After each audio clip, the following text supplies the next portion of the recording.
the diaspora. 917-460-2187. Every Thursday night from 8 to 10 p.m. with host Carlisle Powell on 2020 Vision Radio and Facebook. Do you know what you're drinking?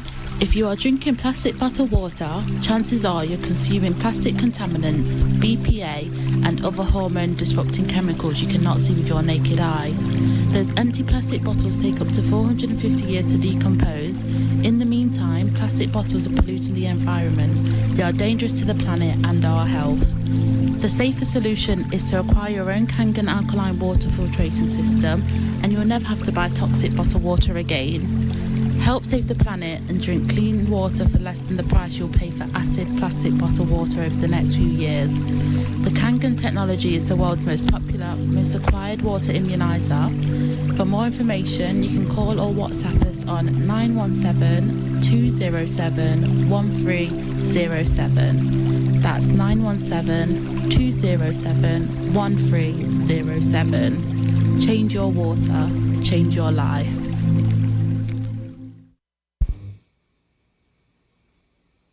This 2020 Vision Radio 102.1 FM program is being simulcast weekly on the Caribbean Broadcast Network, heard on CBN Superstation 90.9 FM, Go Loud Digicel app, covering the entire U.S. and British Virgin Islands, and CBN TV on Flow Channel 101 and on CCT TV Channel 291. We do appreciate our U.S. and British Virgin Island listeners and viewers joining us for these informative and entertaining programs on 2020 Vision Radio and 102.1 FM. The views and opinions expressed on this program are strictly those of the participants and do not represent those of 2020visionradio.com or its advertisers. Good evening and welcome to another edition of Tell Me. I'm in the good company of Eugene Tulu Weeks and Dr. Kelvin Daly. I keep their company every Thursday evening, and it's a lovely 2 hours that we spend together. Good evening, gentlemen. Good evening, Tulu. How are you? I'm doing good. Again, I'm happy to be alive and in good spirits. Good evening to my good friend and brother Philip, and to the entire Philip family. I trust that you would have had a comfortable day today and that everything is as good as it can possibly be. Good evening, one and all. Welcome. Good evening, Dr. Daly. Good evening, Carlisle. Good evening, Tulu. And let me say a special good evening to all those who have decided to spend some time with us this evening, whether you're on the FM, Twitch, YouTube, or on the Facebook feed. Special good evening to all of you. Without you, we are nowhere to be found. Let me say good evening, my brothers. Steve in California, Danny here, still in Nevis, with his wife Twilla. My brother Carl down in Atlanta, my brother Hugh in St. Croix, of course my two lovely sisters, Ewan and Judith, up there in Connecticut. All those who have joined us, sit back, relax, and of course we will always entertain your commentary on the Facebook feed, or if you want to call in, please do so. And I'm saying good evening to you, and as usual, hailing up all of my mother Maria's children, my good sisters Mary, Irma, Glenda. I have to say Irma and Glenda because somebody cussed me when I say Glenda, tell me I forget Irma. And of course Mervet, and my brothers Everett and Trevor, all of Maria's children. And hope that you and your families are doing well, and that you're all tucked in and ready for another episode of Tell Me. And it's show number 976. We're getting close to show number 1000. And when that time comes, we promise you that we'll have some fun. And we'll make sure that we get you involved as well. As usual, we give the birthday greetings. And I noticed that Kevin is giving me a list which is getting longer and longer and longer. And I keep telling him I can't read too good, but he still gives me a long list. But Kevin is my friend. So let me start with him first. And Kevin is sending out advance birthday greetings to Lawford Fobbs, who is celebrating tomorrow. And this one is coming from his wife Hyacinth and his friend Kevin. And they, of course, are wishing him advance birthday greetings and all of that. And then I have one here. And Kevin always tell me put on the light so I could read good. Tulu will tell me if I get the name wrong. Is this LaJohn Fobbs? LaJohn. LaJohn Fobbs, who is celebrating on Saturday. And he's coming from his grandmother Hyacinth and also from Kevin. And then Everson Allen, who is the grandfather of Kevin. Everson Allen. You know the name? You know the person? Can't say I do. Man, you more than know that person. Cornell. You know, Cornell got such a nice, decent name. I've known him as Colonel for so long. You start thinking that Colonel is his right name. I haven't seen him for a long time. This one is coming from Rosalind, from Kevin, from Karen, and from Covier, Jason, Fabian. All of them want to wish him a happy birthday when it comes. Now, Cornell is a man I've known since God McMahon.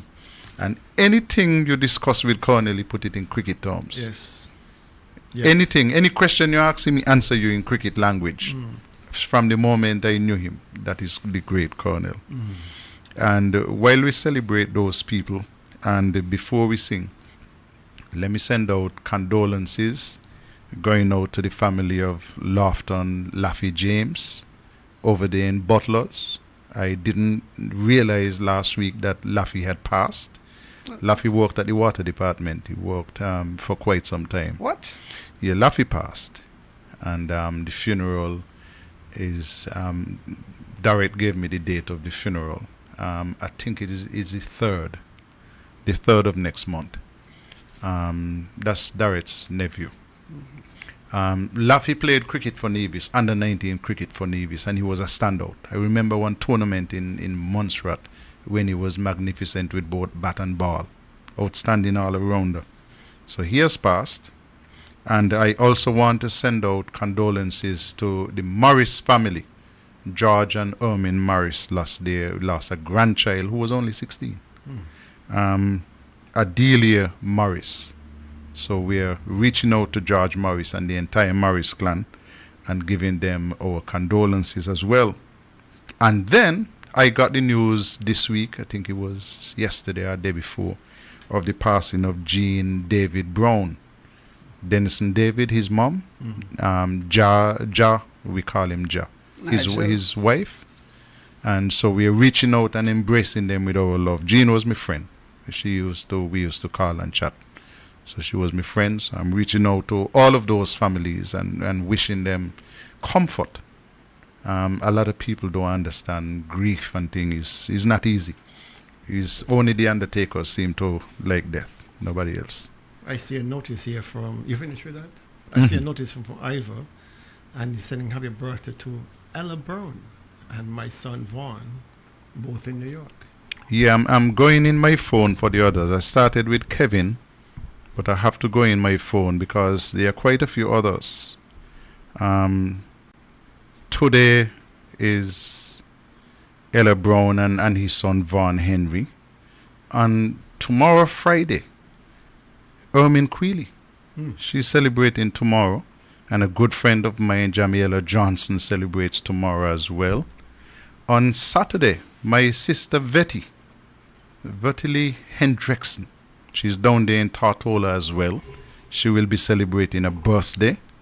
On Sunday, George Morris. George Morris is celebrating on Sunday. And on Wednesday of next week, the big man, El Comido Willett, he celebrates next week, Wednesday on the 1st, as well as Alfred Tyrrell. Both are celebrating on the 4th. So a number of birthdays this week, and so we celebrate all of you, and we are going to sing for you now. Are we going to mention the anniversary? Oh, we should do the anniversary one time as well. And while we're doing the anniversary, let me bring up a picture on the screen. the happy anniversary going out to this magnificent family, just slide it over and you tell us about it. Yeah, that's my good friend Don Boncampo Mm-hmm. from school days. He's celebrating 43 years with the same woman, Mm-hmm. Hallelujah.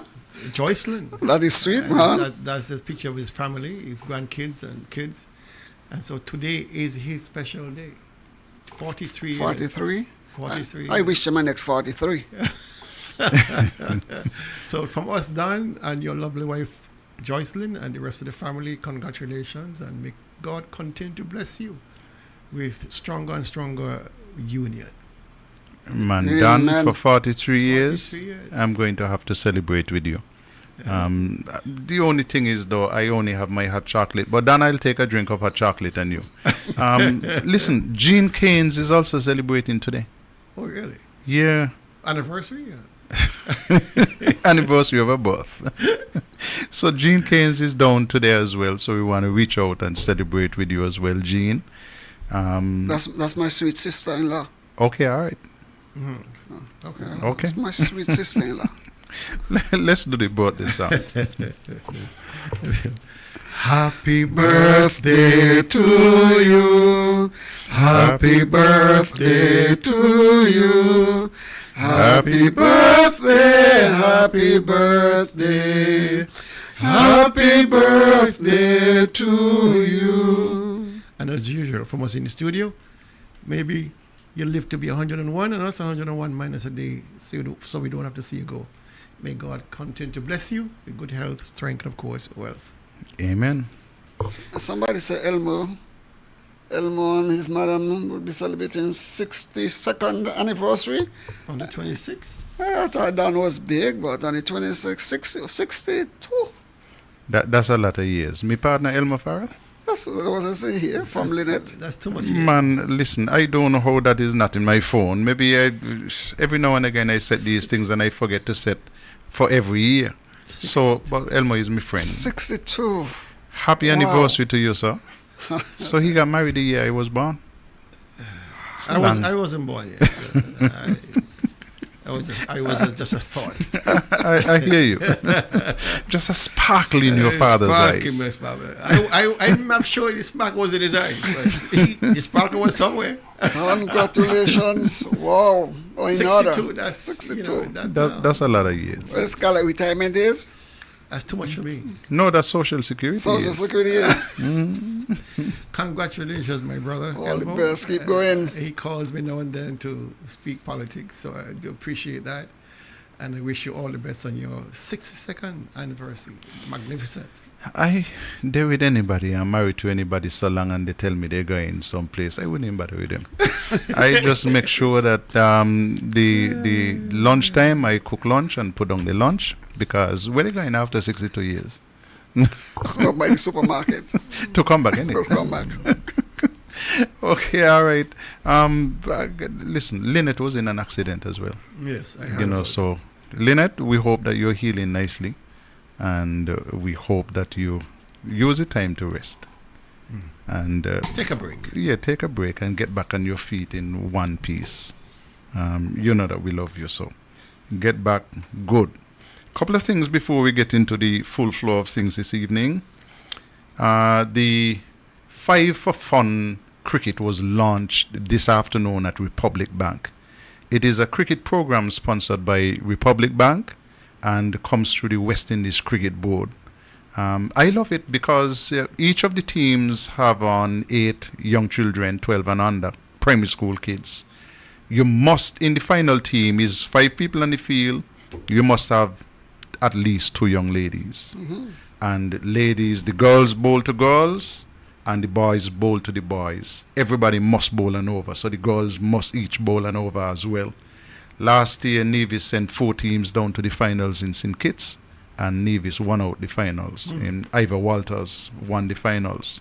So the launch was today, this afternoon at Republic Bank, and so we will be doing the coaching coming up shortly, and then the finals will be scheduled for early July. Magnificent. You know, so that's happening here in Nevis. Also, the Bank of Nevis Cricket Association finals for the 40 and 35 overs. 40 in Division 1, 35 overs in Division 2. That will come up this weekend. So the Division 2 finals will be on Saturday, and that will be between the Youths of Nevis, that is one of the teams, and the other team, I feel not to call the name, but my friend gonna get vexed with me. So, but I'm going to just say Youths of Nevis playing in one of the finals, and I'm going to take my cuss in peace. The other finals will be on Sunday, again starting at noon, and that one will be between Empire and Brownhill. Brownhill ended up, after the regular season, being the higher seeded team. So those two teams will play on Sunday for the championship, sponsored by the Bank of Nevis. I just wish that we could have played those finals starting at 5 o'clock in the afternoon and going down to the night time so that people could come after work and watch the games. But the lights at the E.T. Willett Park are piss poor. Really, really poor. And all over the place. We said this to the government about, maybe a month after the lights were put up. People who don't understand cricket and understand lighting for cricket said to us, no, you have enough lights. And I believe they have lights putting up someplace. I don't know for what, because you can't put them in your house. So we wish that they would put up double the amount of lights that you have at the E.T. Willett Park.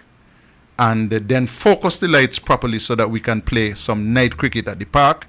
Right now, they are useless. And especially as you get older, you tend to want brighter lights. You have more lights on one pole at Warner Park than you have in the whole of E.T. Willett Park. So I don't know how they believe that could have worked. But I will come back to that again and again, because until you fix these little problems, you can't move forward with the cricket how you want to move forward. And there is very little investment happening in cricket in Nevis. There's a big forum on West Indies cricket started today, continuing tomorrow, and I spent the whole day looking at that. And one of the key things coming out repeatedly is that you have to invest in cricket, and in particular the junior cricket, which is feeding the seniors. You can't expect that you are going to get bread if you don't have flour. Maybe these people see it different, but me no. The other thing I have to tell you about is that the biggest breakfast in Charlestown.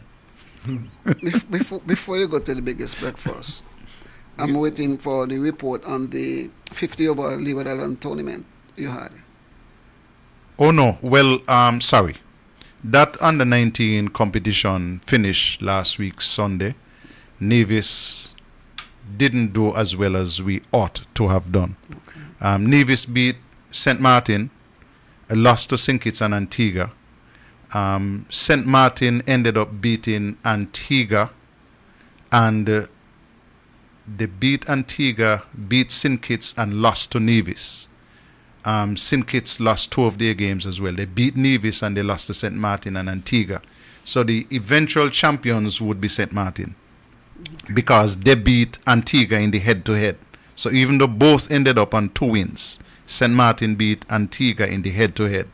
So you see how difficult that is? Nevis won 1 game and they beat the eventual champions. You know, so we have some work to do there. But we saw some good cricket. I expect that any time now the Leewards will release the names of the players who have been selected from the under-19 tournament, because there's a West Indies tournament coming up shortly. Leewards will also have to release the names of the under-17 players who I suspect will go to camp to form the Leewards team in the under-17 competition. It was good to spend the Friday day looking at the game. I enjoyed the game after many years of not seeing any cricket. Mm-hmm. It was good to see a little bit there, but then I'm still was disappointed in the way the park looks. When you look at the pavilion, the back of the pavilion, I mean, it's an absolute disgrace. But I did enjoy the cricket. Thank you. We're going to come to a cricket discussion soon, but we'll move on. We were talking about the biggest breakfast in Charlestown. Notice I didn't say the biggest breakfast in Nevis. You just want to He's looking for trouble, right? You ain't gonna pull my chain, you know. You ain't gonna get through with that. On Saturday, the biggest breakfast on Nevis will occur at Boko Park, put on by the St. Paul's constituency branch of the Nevis Reformation Party. And of course, I will be there, the whole crew. Jean Keynes will be there. Her daughter, who is the caretaker for St. Paul's, will be there. JD. Devon Cornelius, the chairman of St. Paul's Group, will be there. Papa Paris will be there. So, you know, we have 31 breakfasts to give away, which we already did, thanks to people like Kelvin Wilkin, who donated 10. Other persons who donated quite handsomely. We do thank you, and I hope all the winners do come out on Saturday to get their breakfast, because we're not going to deliver anything. All right, so make sure you come early and get your breakfast and go home and have a good time. It's going to be lovely, so come out and support the Nevis Reformation Party, NRP St. Paul's Group. See you on Saturday. I'm getting a message from Ren to say that Derek and Daly, they're having an anniversary today. It's not you, Daly. I was wondering, you got me frightened. It can be you. I got frightened. No, it can be you, but congratulations to Derek and Daly, and we wish you well. You sure Derek and Daly or Derek and Well, that's what Ren type here. Ren can't see so good, you know. It's a big Well, Ren, if you got it wrong, you better call. Don't text me this time. Call so we get it right. Maybe Daly, yeah? Yes, whoever it is. All right. Okay. So we're done with those. And let me say, thank you very much to those persons who donated towards the breakfast for St. Paul's, making it the biggest breakfast in Charlestown. And even after we came off the air last year, Dr. Daly found out that other persons had donated. Last week, sorry. Okay. Other persons had donated. We didn't get a chance to compete for those. But for those persons, we say thank you very much. And because JD had a birthday recently, we are going to give her the tickets so that she can choose persons to. That's what we decided, right, Yes, Daly? that's So she can choose persons to donate to. So thank you again, all of you. Okay, you see here is Derek and Dahlia, not Daly. Derek and Dahlia Hendrickson celebrating. So Ren, next time send me a voice note. Because when you type, you're getting me in trouble. Okay, gentlemen, we have a number of things to go through this week. We had press conference by the Premier, and we had round table. So let me see who is this calling early. Good evening, caller. This is me, Kyle. Thank you for making the correction. Thank you very much. The smartphone does right. The smartphone does right to the one. They're too smart. They're too smart. Thank you very much, Ren. Yeah, they're too smart. So it's Derek and Dahlia. Derek and Dahlia Hendrickson. Thank you very much. Okay, good. Okay, so I want to start with the Premier's press conference. I find it a little bit unusual. He normally go on the last Tuesday, right? Mm-hmm. So I wondered when he had his press conference this week, Tuesday, why? But then he provided the reason. Let me play the reason for you. I travel tomorrow, Wednesday, to Tenerife in Spain. I will be leading a cohort of persons from our Nevis Tourism Authority, and we also have invited a band to accompany us, and the purpose is to engage with some 650 incredibly affluent African Americans who are having a retreat in Tenerife, and Nevis has been afforded the privilege of partnering with them. And so we hope to showcase our culture, showcase our talent. Our musicians will entertain them, and we have the opportunity to engage them both in relation to business in terms of travel, but also in relation to investment opportunities here on the island of Nevis. This group that we're engaging with, referred to as the Brooklyn Guardsmen, is one of the most significant and most affluent groupings of African Americans in the United States. Okay, somebody Google the Brooklyn's Guardsmen, because when I Google them, I'm not getting a true picture of them. Well, let me tell you why the Premier has gone on this trip. Held the press conference a week early. so that he could pack up and go on a trip. He said they have been invited to entertain. Where is Tenerife? Tenerife is on the biggest of the Canary Islands, close to West Africa. So the Premier has picked up himself and delegation from the Ministry of Tourism. How many people we normally get from Tenerife come to Nevis on vacation annually? How did he get this invitation? Or the Premier just told himself, listen, Culturama coming up. Last Culturama, I gave them a reason that I was tired and I duck out for the whole Culturama. So this year, before they weary me out, I go in gallivanting and walk with a whole band. So when I heard he walk with a band, I said, good, the big drum fellows get a little do. They tell me, no, it's not big drum. I said, well, got to be a string band. Said, no, is one of the regular bands. Yeah, they tell me it's a regular band. So he has gone gallivanting, and these people are so rich, the Premier did not say to us, and they paid for the delegation to come to entertain them. We have gone there, and according to the Premier, are providing the music to entertain this very influential Brooklyn guardsmen.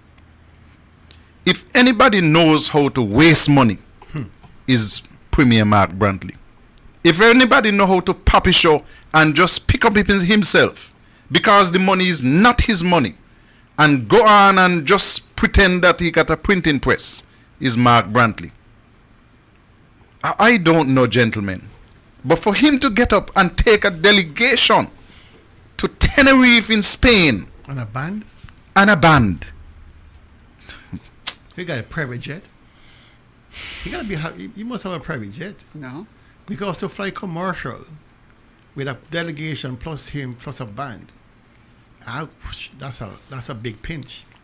Taxpayers' money. You see, what I find about the Premier is that every time the water gets too hot here on Nevis, he skips out.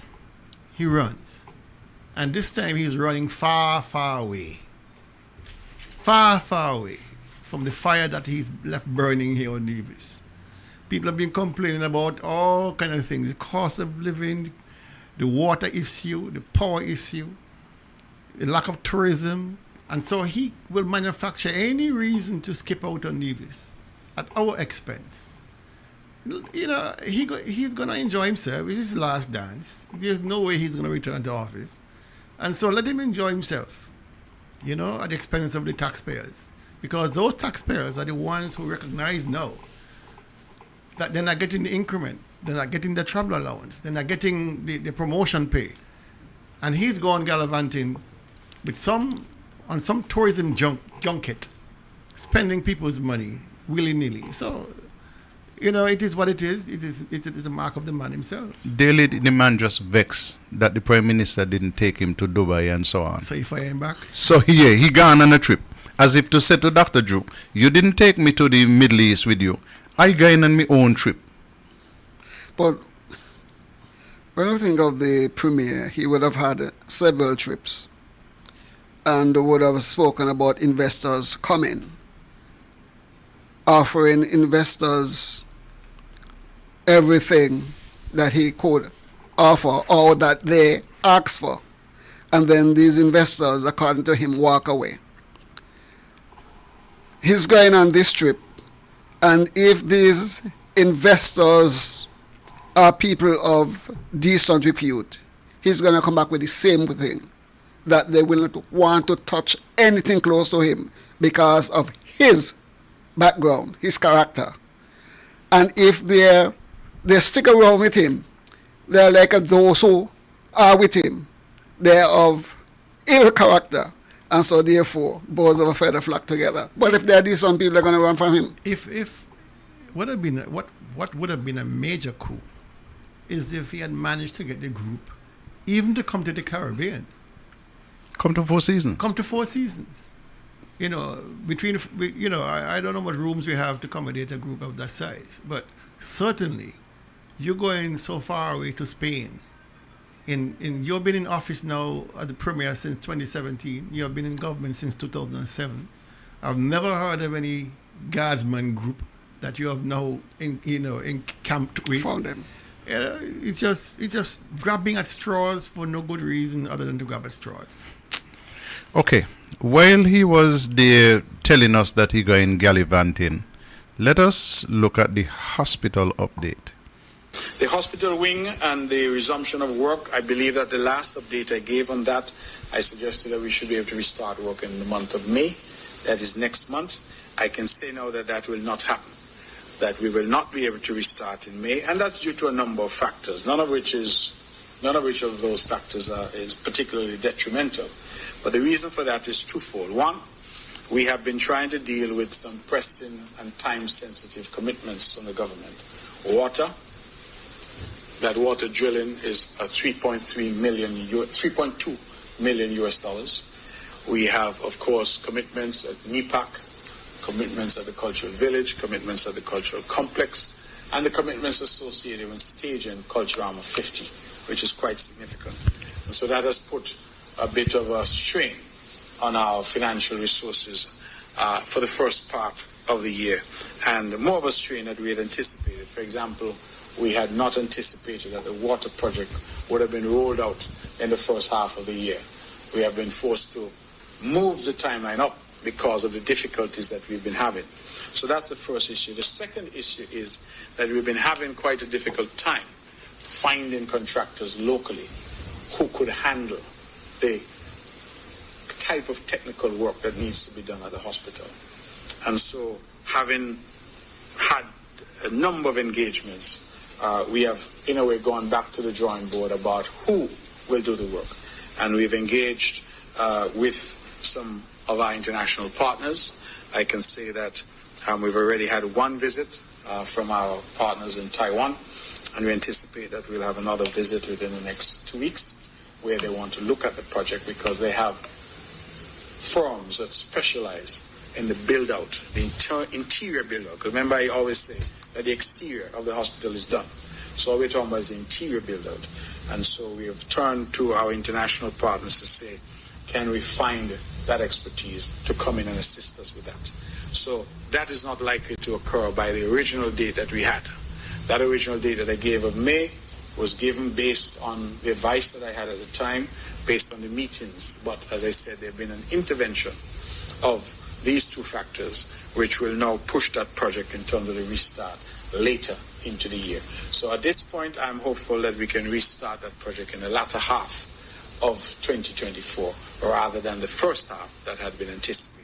Dale, you want me to talk first while you cool down? Yeah. Because you look like you're overheating over there and me left. Okay. Here is it. That our good premier says with a straight face, because I made sure I looked at the tape, that the hospital, which started in 2014 when it was announced, with construction that started in 2017, the Premier says that even though the hospital is 7 years behind schedule, that they cannot restart again in the first half of the year because they have to deal with some time-sensitive matters, such as water, which was announced in 2017, 7 years ago.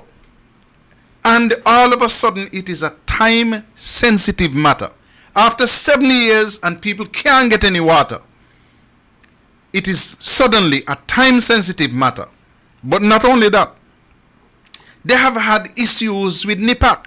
And it says since NEPAC was built, there were problems. So 2013, 2012, 2013. Who was in power in 2013? CCM. So 11 years later, you find out that the roof really leaking. What was coming down was not rain. It's water caused by rain coming down. All of a sudden, he thought it was mist. But the roof is leaking down at NEPAC. So you got to fix it. Why you got to fix it? People coming home for Culturama and they're having an event down there. All of a sudden, they have to deal with the cultural village. And they have to deal with the complex. And they have to deal with Culturama 50. And all of those are time-sensitive matters.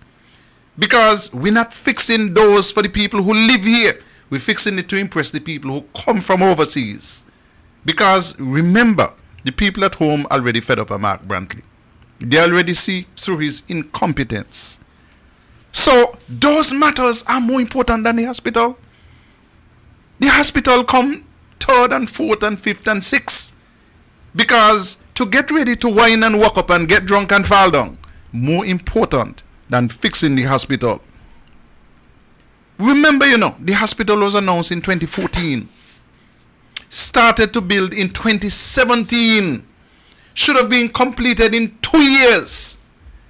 And the premier comes at a press conference to tell us, listen, 7 years after it started, 5 years after it should have been completed, we just find out that no contractor in Nevis could do the finishing work. So they had planned to finish the hospital without finishing it, because nobody in Nevis could do it. And Tulu, I don't know where you just get your news from, because I'm sure I heard you say on Saturday that they had to get people from Taiwan. I mentioned it Saturday. I don't think Dr. Daly believe you. Let me tell you something. This is the most incompetent, foolish premier we have ever seen that walked the streets of Charleston. Anyway in the world. Where do you begin? We begin by saying this guy is a total failure. He doesn't understand his role as a premier of Nevis. He's saying that there's nothing wrong with healthcare on Nevis, and therefore they can afford to put back the reconstruction of the hospital, continue the reconstruction. But he budgeted in 2024 $1.2 million for the NEPAC. He budgeted $3.5 million for Culturama. He budgeted $8 million for the hospital expansion. So if he budgeted those monies, which were all to be spent, as he said, in the first half of 2024, why are we having a discussion? Why are we even having a discussion on the start date of these things? These are capital projects listed in the estimates. So what is he talking about? When you put these things in the estimate, you would have gotten the numbers from your permanent secretaries, your heads of departments, to say, this is a timeline at which we want to operate. Let us move forward. He came to us in January and said, we now have the quantity survey, and they will be meeting shortly with the contractors. He has passed on the quantity survey to the project manager, Mr. Billy Claxton, who will now take it from here and move forward expeditiously to start the work in the first half. Specifically, in May. We are now on the cusp of May, and he's now coming and saying, not so fast. Culturama spending, water spending, all those things come before any work at the hospital.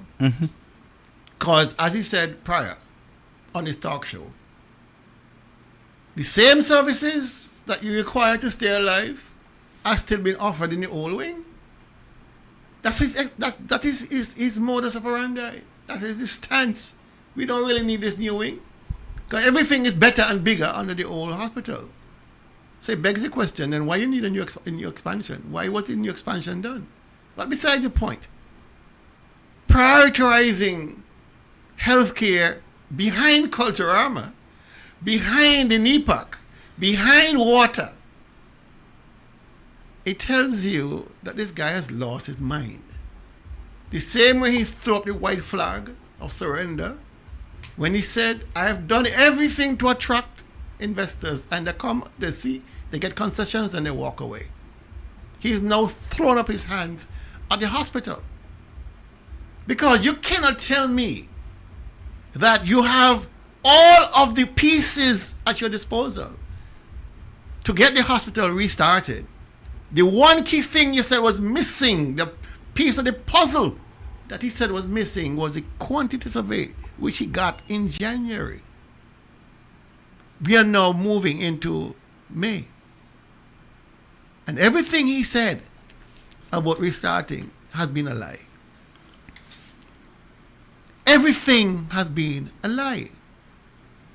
And we were hoping against hope that for once, that he'll be right, that we'll be afforded the kind of quality expansion project to ensure that persons who come to Nevis or persons who live on Nevis get the best health care possible. A friend of mine is having a baby soon, by next week. And she tells me I'm going St. Kitts. I got a better chance in St. Kitts. I got a better chance. These are her words. I have a better chance in St. Kitts. 2 miles away. I never saying I never even saying that. And so it is he is living in an alternate reality when he believes that fun and sun and waking up takes priority over healthcare. Ask all those persons who suffer from renal failure, who have heart conditions. Ask all those persons in the prenatal and neonatal units that need help. Ask all those persons who need proper diagnostic services to stay alive. And he's telling me, going to the cultural village in a VIP booth takes precedence. If you didn't have the money, Mr. Premier, it'll be honest of you to say, listen, I don't have the money. Things are not going well. We're not going to spend the kind of money we plan to spend on Culturama because we need to spend the money on healthcare. Nope. He going ahead with the walking up.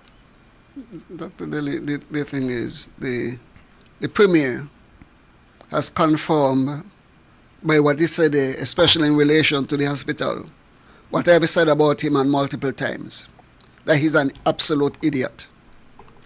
I've said prior that when he took the time out to make sure he engaged the Taiwanese to develop the Malcolm Gishard Park, he should have engaged the very same Taiwanese to develop, planned, budget, build this hospital project. So what you're saying, Tulu, is that he's going reverse engineering. No, the man gone. He's going, things he's doing now, he should have done that way he should have started. Long time ago.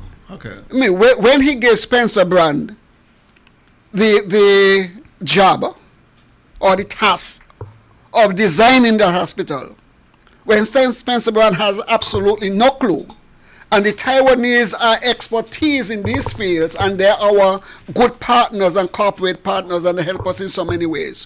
Why you did not sit down and discuss this matter with them? The very same way he sat down and discussed the Malcolm Gishard Park. It tells you that the park was more important to him. And now after spending all of these monies, getting quantity surveys and getting all what he wanted to get, now he's telling us that he has gone back to the very same Taiwanese to ask for assistance to build out the interior. Absolute foolishness, absolute idiotic. Well, you said that, but those comments will fall on deaf ears. Just listen to the next clip. I've been very clear that despite the arguments about the hospital, I am sure of one thing, that the care at our hospital is better now than it has ever been. The equipment and expertise available at our hospital is at the best it has ever been in the history of this island, and that the new wing is entirely separate from the existing hospital, meaning that the new wing and the delays in finishing the new wing has not impacted the quality of healthcare that is being offered on the island. I've likened it to a house.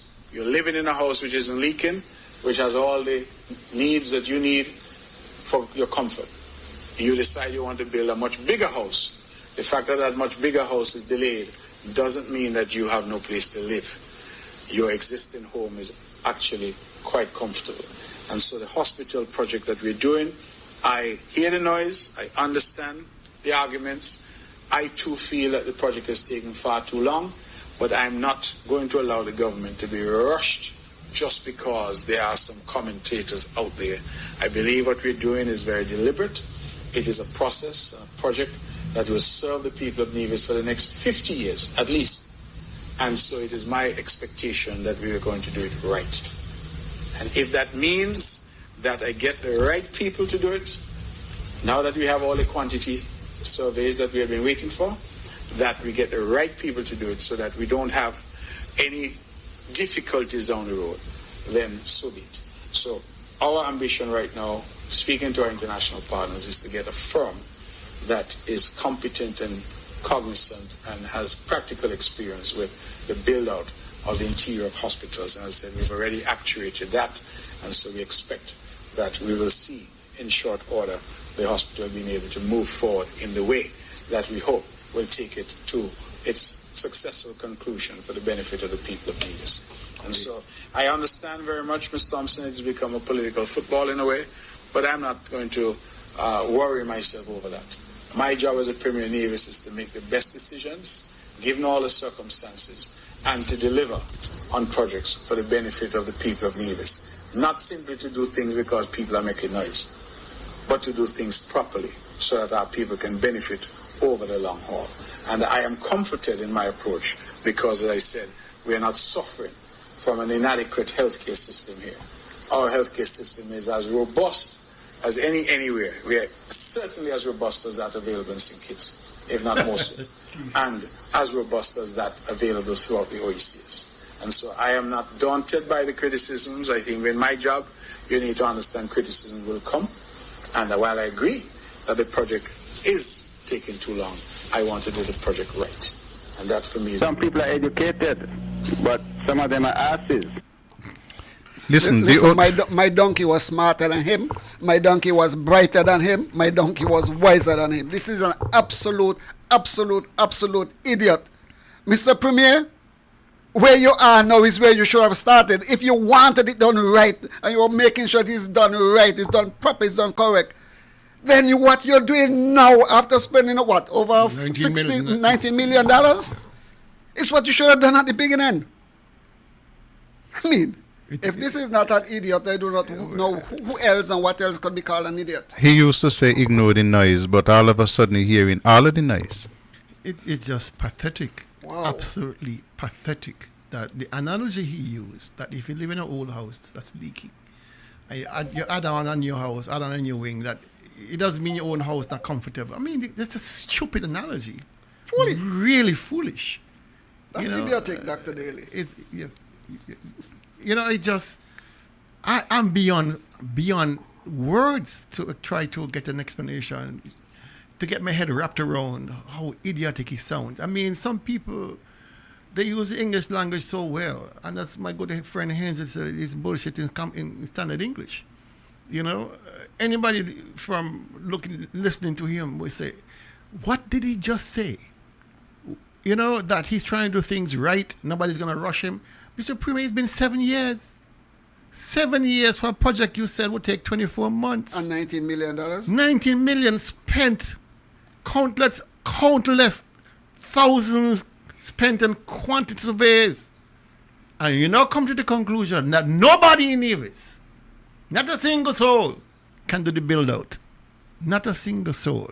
So where were you in the planning stages when experts from CAFA, from PAHO were telling you that you need expertise? Where were you when persons who came in from the States, friends of Nevis came in from the States, Mr. Busso for one, told you need expertise? Where were you? Good night. Good night, caller. Yes, I want to talk now because we want to know if there's only 2 districts in Nevis. All about the airport incident, only two set of people to deal with. Meaning 2 different districts, also and a 5 million in Nevis. Yeah? And they talk about the C2, but they don't talk about the C3 money. Yeah? Hear you. So you look like I talk about these things, and I talk about $19 million. 2024 it could be $90 million. It's still counting. I hear you. All right, me from number 5, and number 5 me from. I mean, I hold me much. Thank you very much, caller. Thank you. Thank you, Rastaman. Part of the challenge I have with the Premier is that it seems like he's comfortable in believing his own foolishness. Because he has been saying these things all along and getting people to believe him. He's getting ready for Culturama. So he's spending money, and I went up there. He's spending money. Look at the video on your screen. What they're doing up there, this is part of the VIP, because this is a VIP government. So they are building additional VIP booths going up in the air and making sure that they could look down on the poor ordinary people. And you know why I went up there?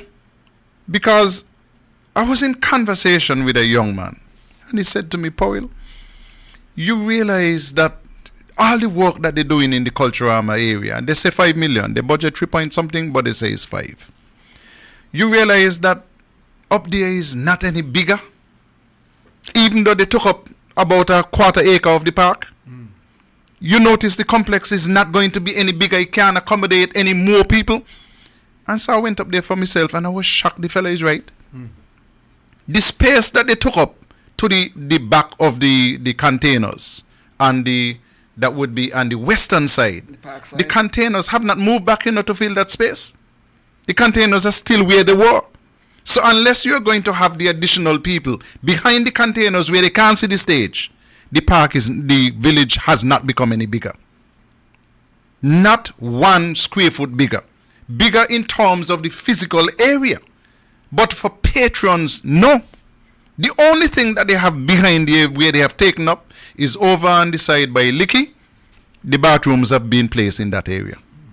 Move from over by the netball complex to on the other side there by Licky. But there is no additional space for patrons in the village. None. So what's the purpose? What was the purpose of the knocking on the wall and rebuilding it? Give people work. Okay. Well, according to one of the report, that the bathrooms were a little unsightly, that when you're on stage and you're viewing what's going on stage, you could have seen the bathrooms, people accessing the bathrooms, and so they had to move that. And some people were saying the stage was too small, so they have to knock down all of that and put in bigger stage. So if somebody see you go into a bathroom, what do you think you're going to do? Spin goal? There are 2 things you go to the bathroom to do. So if you don't want anybody to see you, to go to a bathroom. So when you go to the airport and you see bathroom, or you go to a lounge, you see bathroom, you go to a restaurant, you see bathroom, people in the see you going to the bathroom? So what's the point? Well, that is what was reported. I heard that report for myself. Well, maybe Eric and somebody want to go in the bathroom. Gentlemen, I just played a video there for you, and it shows what I said, that there is no more space, because the space that they took up, only the bathroom they have put in that on one end. The only thing that they say that they were going to make bigger inside there, 2 things. They were going to put in, I think, 3 additional VIP booths, and they were going to make the stage bigger. Is a lot of lumber up there for 3 additional booths. I could tell you that. It's a lot of lumber. And they have lumber on the other side, as if VIP going on the other side too. Well, what I understand is that lumber comes, lumber goes. Yeah, and listen, it's some big lumber, you know. You look, that's not 4x4. That look more like 8x8. But they're telling me that it look like one person taking up a whole length on the shoulder and running with it, cause some disappearing. Let's play the ad and then we'll come back and water. Do you know what you're drinking? If you are drinking plastic bottled water, chances are you're consuming plastic contaminants, BPA, and other hormone-disrupting chemicals you cannot see with your naked eye. Those empty plastic bottles take up to 450 years to decompose. In the meantime, plastic bottles are polluting the environment. They are dangerous to the planet and our health. The safer solution is to acquire your own Kangen alkaline water filtration system, and you'll never have to buy toxic bottled water again. Help save the planet and drink clean water for less than the price you'll pay for acid plastic bottled water over the next few years. The Kangen technology is the world's most popular, most acquired water immunizer. For more information, you can call or WhatsApp us on 917-207-1307. That's 917-207-1307. Change your water, change your life. Have a number of clips on water, and let me pause to say thank you very much. I have a really good technical team, a 1-person team, who gives me one whole set of stuff to make sure that the show is good. Now, we're going to deal with some water issues, but first of all, let me just pause to say good night to Mary Morton, who I met for the first time when I went down to St. Kitts, is my new mother-in-law, Mary Morton. So I want to say it was good meeting you, and good to know that you tell me on a regular basis. So continue listening to the show. Water. I heard some heartbreaking news about water, and we have a number of clips. So let's go straight into them. I should also say in that context that our desalination plant construction is well on its way, and we're told that that plant will be in commission this year. We hope these new wells will also be in commission this year, and so we are hopeful that the difficulties that we're having now with some water rationing, that those difficulties will be short-lived, that we can solve the problem going forward. And then, of course, the ambition long-term is once we have geothermal energy and we have cheaper energy, then we can have desalination as the main solution and allow all these wells to rest. And that will allow more substantial recharge because we'll now be extracting groundwater at the same rate that we're extracting it now. Daly, you come in first. You said the desalination plant is well on its way. Yeah, somebody sent me a couple of pictures of this plant in Butlers that is well on its way, according to the Premier. As you can see, I think there's a second picture. I don't know if the engineer loaded it, but there's a second picture, a more clear picture. Now, there are 2 pylons, that's it, that I saw. But what is disturbing, gentlemen, and the audience, a desalination plant is not a project that you play with. It's not an off-the-cuff project, right? You're talking about a very technical, very expensive to operate facility with a lot of potential environmental pitfalls. We have not heard a single discussion of any environmental impact assessment being done for this plant. We don't know what's going to become of the brine, the concentrated salt solution that remains after the extraction of the fresh water from the seawater. We don't know what will become of that. There are multiple studies out there that show that the impact, if you discharge this brine back into the environment, undiluted, it can have devastating effects on the nearshore coral environment. And the people of Butlers who fish, who dive, who seek their living from the marine environment need to be concerned. As a matter of fact, all of Nevis need to be concerned. Because what happens in one place, we are so small, affects the other places. The water, will water be added to the potable water system? Who's going to regulate the quality of that? Studies again have shown that drinking this distilled water, if not properly regulated, can cause serious health problems. These are not fly-by-night operations. You just flippantly say, we're going to start construction and we're going to do it.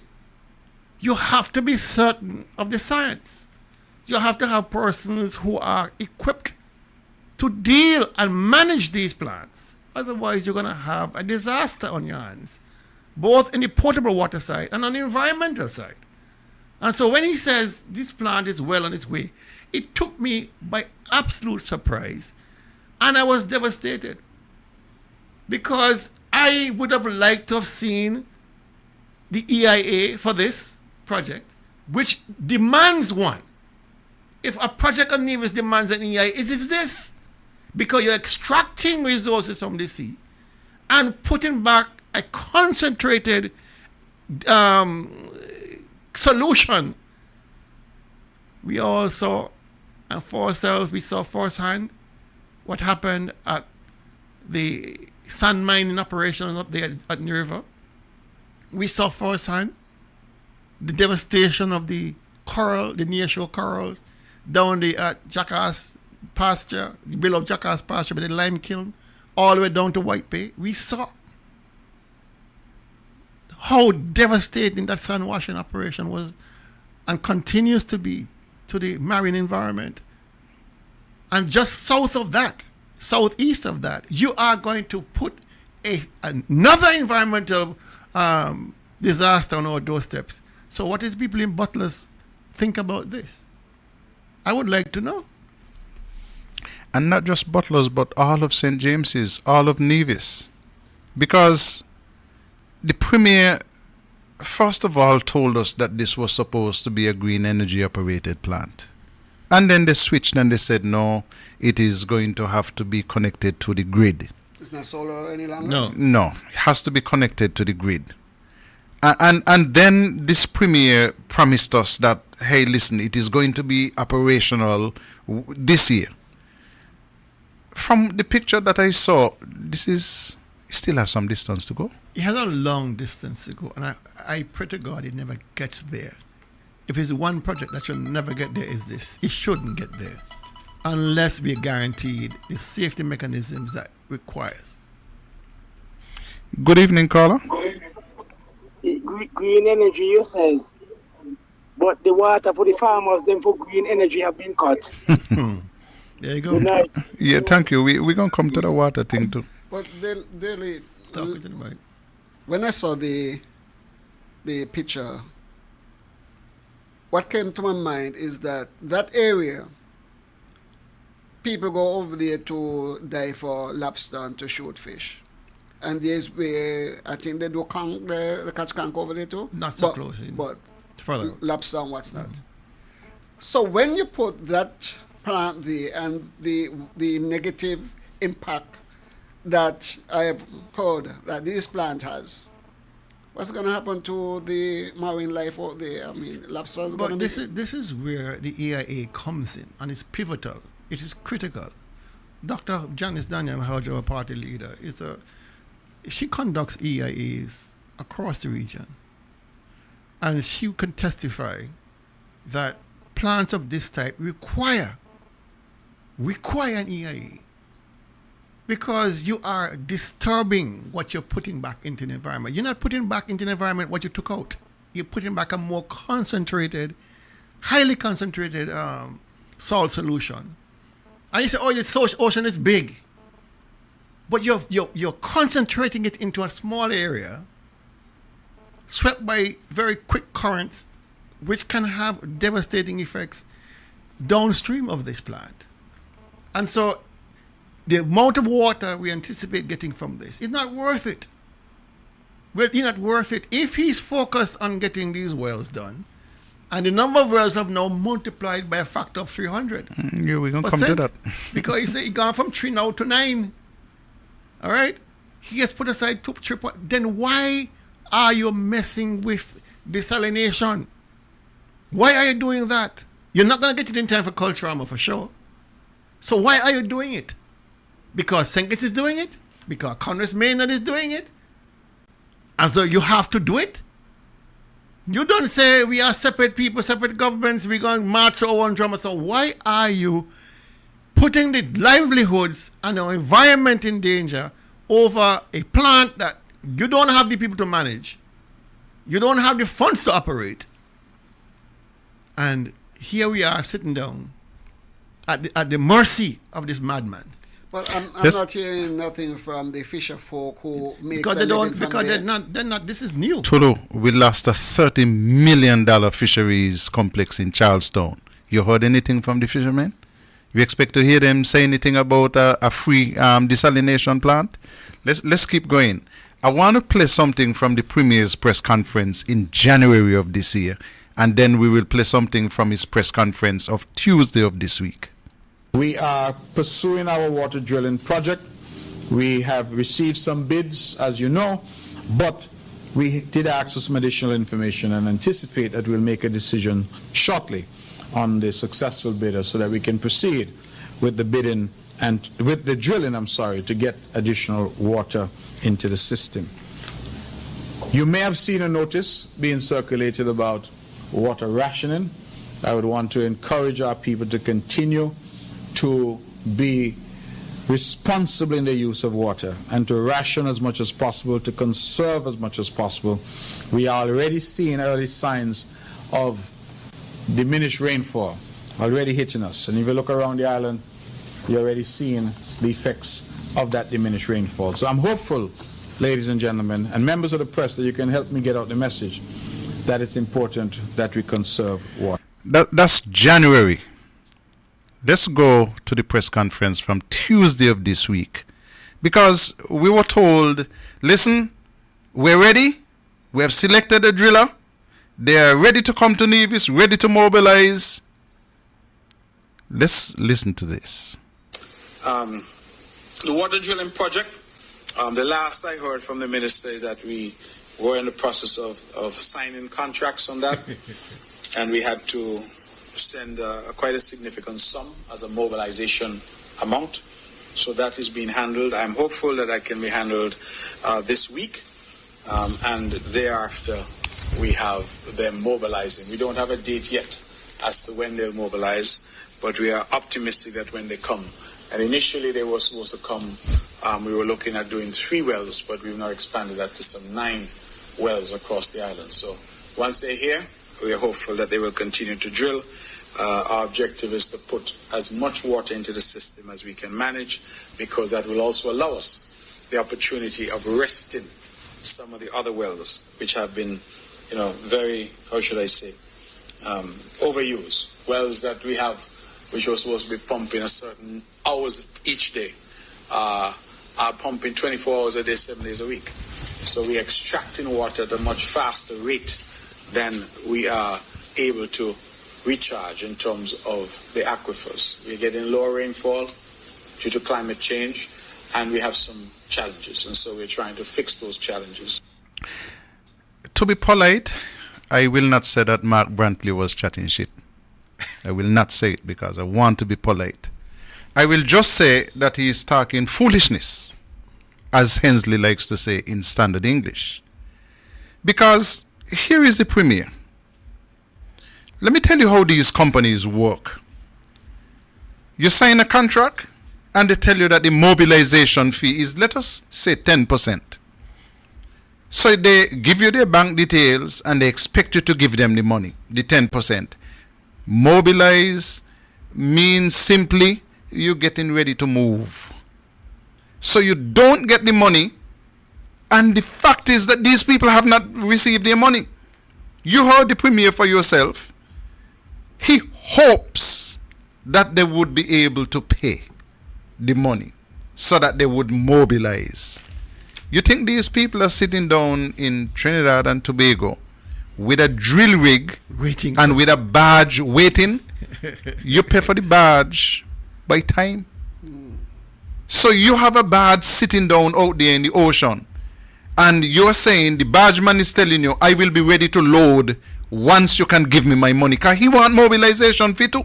He want his monies to bring the rig to Nevis. As a matter of fact, while he's there waiting for you to get the money to pay him, he take a trip and he gone down Brazil to pick up something to come back.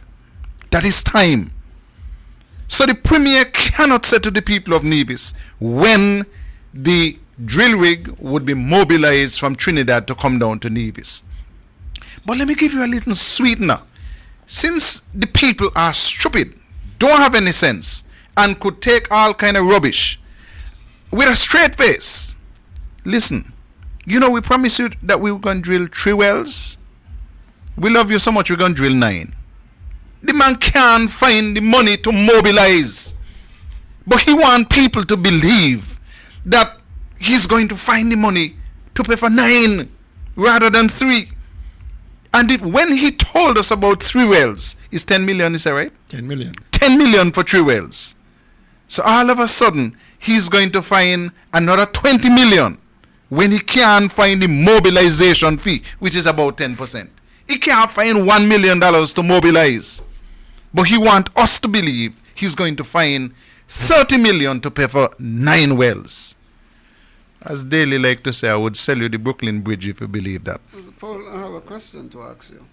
Because you were involved with the water development enhancement program that was here with BEAD. How much did you pay BEAD for mobilization? Not a cent. Wait. Our deal was different. So you tell me, the water that we are using now, that was supplied for us by BEAD, you did not have to pay them no mobilization fee? Not a cent. Because Joseph Parry led a team of people who were experienced in negotiations.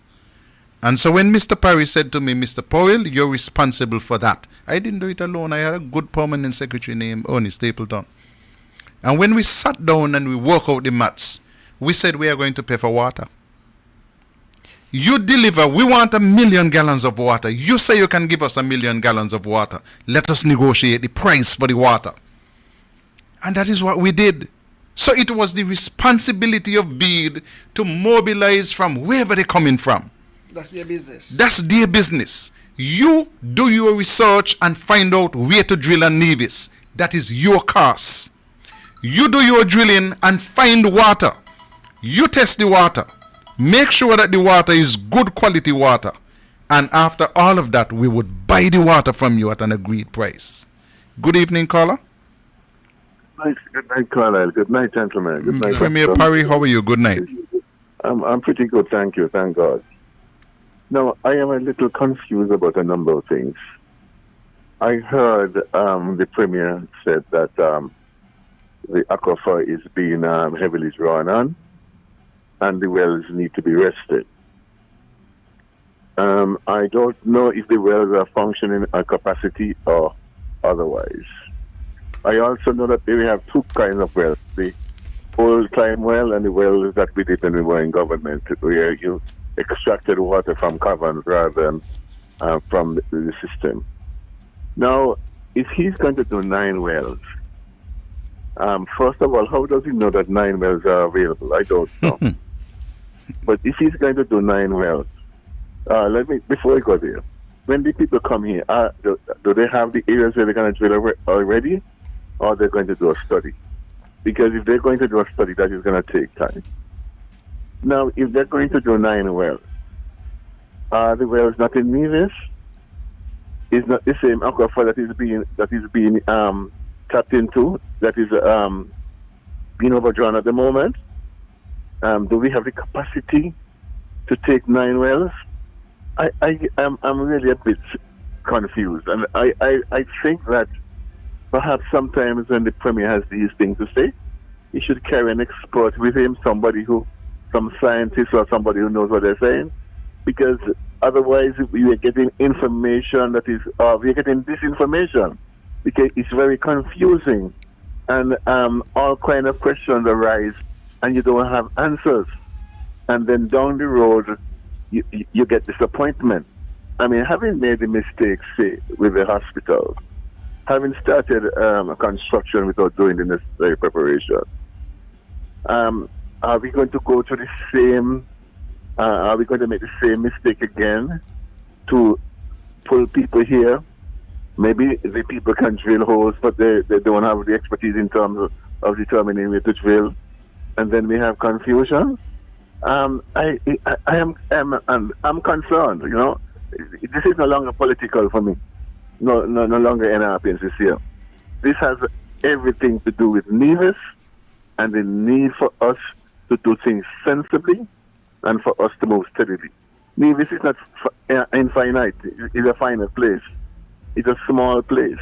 And we have to make sure that what we do is in the interest of Nevis. We can't afford the mistakes that the United States can make or a large country can make. We're small. And mistakes can lead to serious repercussions. So what you're saying there is very frightening to me tonight. Let me say, gentlemen. Good night. Thank you very much. Thank you. And listen, when I heard the information, I became scared as well.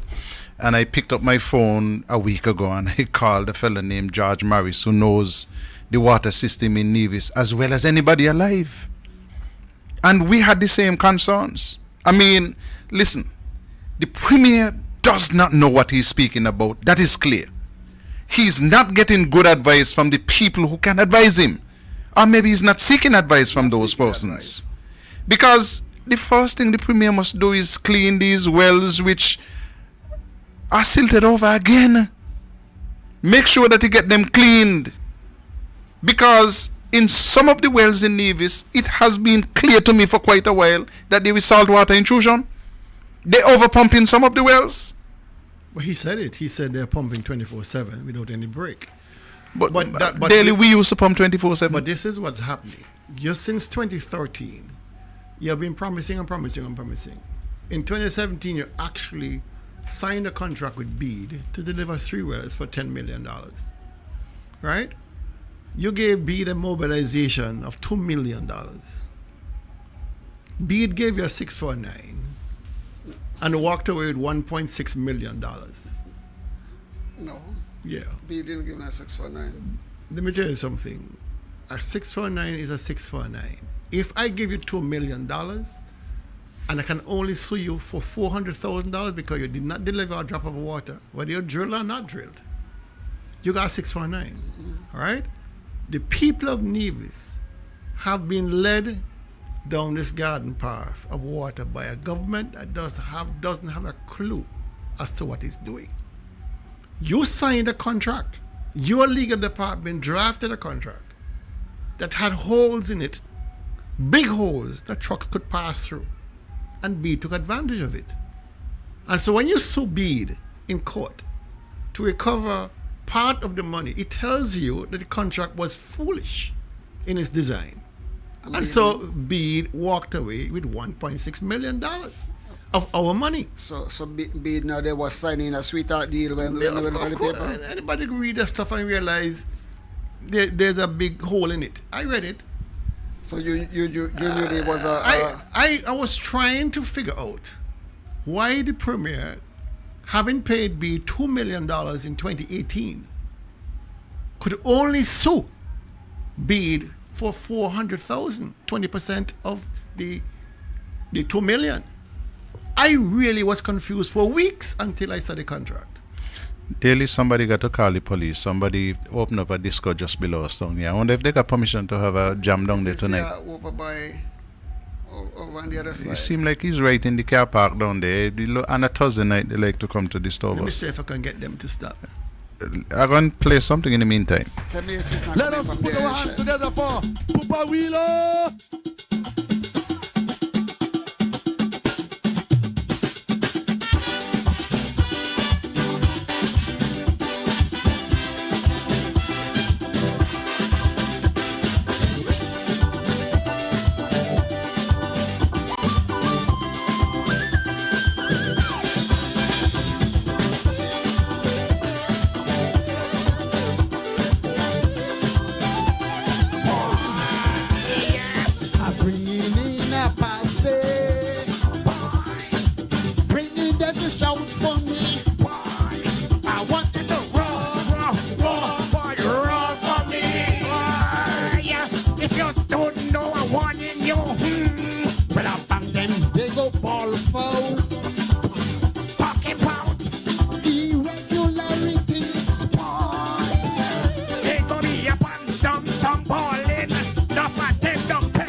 Okay, we're coming back live.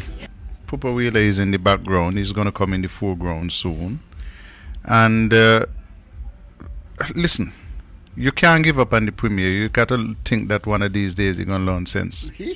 But right now, it is kind of difficult to see where he's going.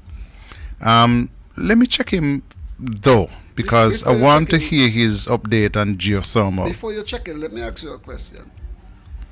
When you left office, did you leave your contract that you signed with Bede anywhere? Everything is there, and I walk home with nothing. So how come... All the government material there. Well, you see a contract with Bede where Bede produce water in Nevis for the people of Nevis through the government.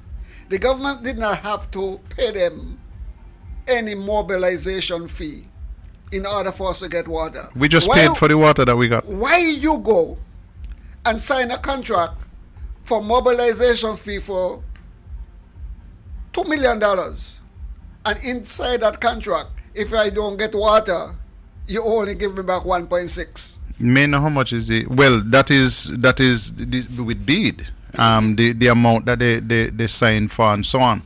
But you see, idiotic. It goes even deeper than that, Tulu. Because in the contract that they signed with BEAD, they paid for wells, not water, not potable water. They paid for wells. They were paying for 3 wells. Our contract was different. We were paying for 1 million gallons of water per day. But see, you remember the Premier was trying to distance himself clearly from NRP when he went in a different direction and said BEAD was ripping off divisions by the government buying water from BEAD, and the water belonged to the people. All right? He has found himself in a difficult position that he cannot walk back. So everything he does is 180 away from what NRP did. Even though it made sense to continue the trajectory NRP would have started, he cannot bring himself to the realization that it was a good plan. And so he walks the opposite direction. And it has cost us. Everything that NRP would have put in place, they've gone 180 in the opposite direction. And that is why we are where we are. When you have a government that fails to recognize that what your successor, what your predecessor did made sense, you cannot bring yourself to the realization it made sense. So what do?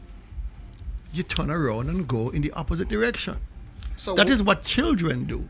You remember that days in the boys' school, you put a stick in your shoulder, you say, knock it off. Mm-hmm. You want to fight me, knock it off. This is what they're doing. So you said that the argument was BEAD was ripping off the people of Nevis on the deal that Powell signed. Yes. Now, in this deal that the government signed, would it be fair to say that the government of Nevis ripped off the people of Nevis of $1.6 million? The government of Nevis cost the people of Nevis $1.6 million easily, because based on what the Premier said, these are his words, that they have taken legal action to recover part of the $2 million that they paid BEAD in 2018. And I could not, for the life of me, get my head wrapped around as to why not recover the entire $2 million. Only to recognize, after having read the contract, that the contract was faulty. And so BEAD took advantage of the faulty contract, held on to the $1.6 million of Nevis's money, and gave back the NIA $400,000 out of $2 million. I mean, this is absurd. This is kindergarten stuff. You cannot run a government when your whole legal department cannot recognize that this contract was faulty, that the government had no legal foundation to recover the assets of the divisions.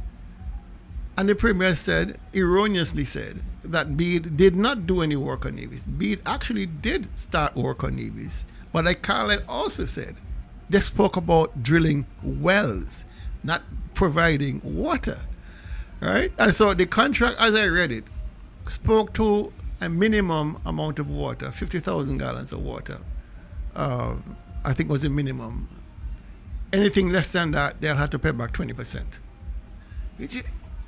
I would, if I got a contract for $2 million and I'm not minded, sue me. I'll give back $400,000 because I keep in 1.6. And happy. And very, very happy. Gentlemen, let's switch. Let's go to geothermal. And we're going to start with the Premier's update on geothermal.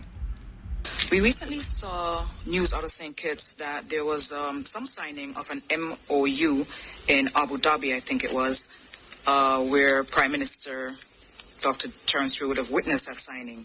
However, it was Nevis was notably absent from that engagement. We didn't see you or anyone else there representing Nevis, considering it's a Nevis geothermal project. Can you say why Nevis was not represented at this meeting? And do you have any further information about this MOU and what it means for moving forward the project on Nevis? Yes, I too saw the news of signing of a memorandum of understanding in the United Arab Emirates, witnessed by the Prime Minister, which I'm told involved companies, Siemens, which is a well-known German company that does turbines and machinery, and a company called KKK. which I'm told is a significant real estate developer and financial institution involved in various industries. The Prime Minister obviously would have had his trip planned to the United Arab Emirates. He did inform me that he was planning on taking this trip and that he hoped while he was there to meet with potential investors as we try jointly to get this geothermal project off the ground. He was in the Middle East. He did call me and indicate to me that he had useful meetings with Siemens and with KKK and that they were minded to sign an MOU. Now, I want to be very clear that an MOU, a Memorandum of Understanding, is not a contract. It is nothing that is binding in relation to creating any contractual agreements or commitments. It merely sets out the parties' interests. I'm going to stop him there because you have to ask a number of questions. The reporter asked the question, observed that Nevis was not present in the Middle East with the Prime Minister and that MOU was signed and so on. And here is a response from the Premier. I too saw it on the news. And then later on he comes back to say, the Prime Minister did call me. He did tell me about it. And you know that the Premier actually got a copy of the MOU from the Prime Minister. But in response, he had to tell a lie for us. I too saw it on the news. And then he probably forgot what he said. Oh, he did call me. Let's go to this one from the Prime Minister's round table. The MOU is actually not between St. Kitts and Nevis and Seamen or any of them, this specific one. It is directly between those two entities. And the MOU brings them together for them to now come into St. Kitts, look at, and St. Kitts and Nevis, specifically Nevis, look at the resource and put a proposal forward. That is what they're coming to do. Couple of things here. I want people to know that Siemens spoke to people from Nevis as far back as 2012 in Puerto Rico at a conference, 2011, 2012. But Siemens were not the only ones. There's a company called OMAT. OMAT also spoke to Nevis in 2020, 2011, 2012, 2013 in Puerto Rico and in Florida. At the conference, the Renewable Energy Conference, CREF kept those conferences. I was present. Ernest Stapleton was present. And both companies engaged us. But in those days, you had different people negotiating for Nevis. So we didn't have to say to Siemens, yes, come, we're ready to sign with you. No. They engaged us at lunch. And I said, we're here to listen. We're prepared to listen to you. What are your proposals? This is what we have to offer in Nevis. This is a resource that we have, which we are looking to develop. What is your offer? How can you handle this? Talk to us. And when they finish with us, the people at OMAT were ready to talk to us. So we also engaged OMAT because we were looking for the best deal for Nevis. The government changed. But you see, I could call names. OMAT, who are into geothermal, and Siemens. Both of them spoke to us at conferences in Puerto Rico and in Florida. And we engaged both of them. But here now, you have an MOU which has been negotiated. Nevis not involved, you know. St. Kitts not involved. Nope. The Federation of St. Kitts is not involved. They are negotiating about a resource in Nevis. Among themselves. But the negotiations and the MOU are between Siemens and the K&K group. I want people to understand that. Wait on that again. It is not between St. Kitts and Nevis and Siemens. It is between Siemens and K&K. Siemens are people who make undersea cable, but they also make engines. This has nothing to do with St. Kitts and Nevis. So it is as if two people come to a little place I have over there in Malcolm Hill. And they said to me, listen, we interested in your house. But we ain't going to talk to you. The two of us going to go over here and we're going to make a deal about your property. But you're not involved. So they are negotiating about the resource in Nevis. But the negotiations are between, and the MOU are between Siemens and the KNK Group. KNK Group are the people with the money.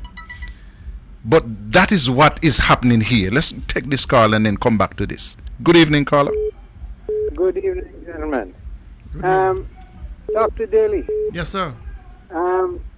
You seem to have your hammer on the head of the nail lined up, because when I'm thinking about it, this the drilling of wells and so on, paying for drilling wells rather than paying for water. But you realize that the oil storage was changed. These were things that were there sitting, waiting to jump. The fisheries complex, geothermal, water. I mean, there is a whole cascade of these things that were simply because of who negotiated and put them in place. They were thrown by the wayside and money wasted. Mm-hmm. Now, just to the geothermal thing, Carla, what I heard, I can't remember the exact words, but from what the Prime Minister said in that clip, they're going to come here and investigate the resource. So, how many times have they drilled test wells on Nevis? We have had at least 4. So what the Prime Minister is suggesting is this is going back to square one. It's starting from scratch. So nothing that has happened before is of any consequence. I found that to be alarming and shocking. And maybe it's the same kind of thing where, the NRP are the ones who, under the NRP administration, geothermal started moving and the world started hearing about it. But all of that is going to be scrapped. And this is a whole new thing coming. And it's now a national resource, and it's not being done by Nevis or the Nevis administration. And not only that, it seems as though Siemens and KKK are going back to square one. It's starting over from scratch as though nothing has ever happened before. At least that's what I understood the Prime Minister to have said in that clip. I may be wrong. Thank you very much, caller. Good night. Okay. Yeah, the caller is actually right. He said there are the MOU is between KK Group, not KKK as the Premier said, but the K&K Group and Siemens, not between the NIA, not between the SKN government, but between the two partners. That is very disturbing. Good evening, caller. Yes, good evening, Mr. Powell, and to the rest of the panel. Good evening. There's a few things that is great confusing, but at the same time, I would have understood over the years, you never put a boy to do a man's job. That's number one. Number two, if any one of these ministers in government was to issue a contract to an individual and they gave the level of service that they are giving to the people of Nevis, they would not have settled for it. And I would leave it just here. If they were spending their own personal money, the kind of crap that they are issuing to the people of Nevis, they would not have stand for it. And until the people of Nevis hold these people accountable, they are going to continue to do what they are doing and do it without any fear. Have a good evening. Thank you very much, caller. Let's go to another clip from the press the round table. An MOU to start the official study to develop geothermal as a source of energy in Nevis. I want to inform the people of St. Kitts and Nevis, and especially Nevis, that the Premier of Nevis and the leader of the opposition, the Honorable Mark Grantley, has been engaged on these engagements that I was involved in the UAE. As a matter of fact, I sent him a copy of the MOU that was signed between Seamen and the KK Group. And also, I would have had discussions with him earlier in the month where he gave his ardent support that as a federation, we achieve the development of the geothermal energy. So the Premier has a copy of the MOU, which is signed between the KNK Group and Siemens.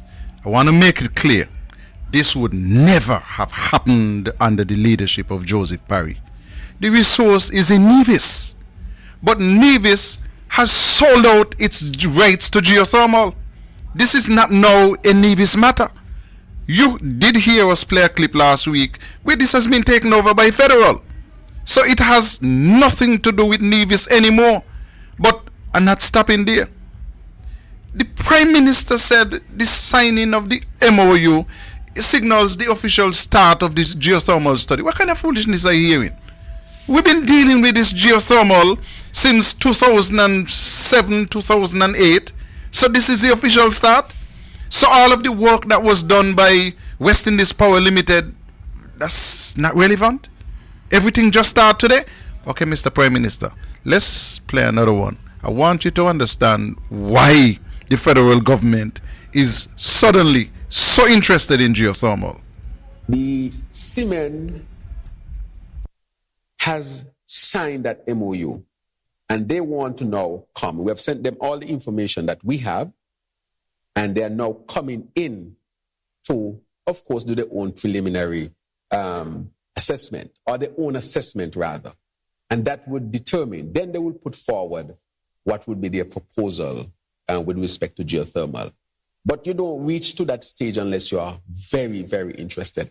As a matter of fact, when I was in Dubai, Siemens sent one of their worldwide executive, to witness the signing of the MOU.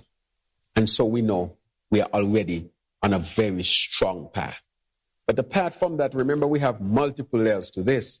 We also submitted to the Saudi Development Fund to get a concessionary loan of $20 million to start drilling. We have $17 million from the CDB. That $20 million will be $37 million so that we can build out the first part, drill the first part of the geothermal. So this is going to happen one way or the other. And we have allocated where the resources are coming from.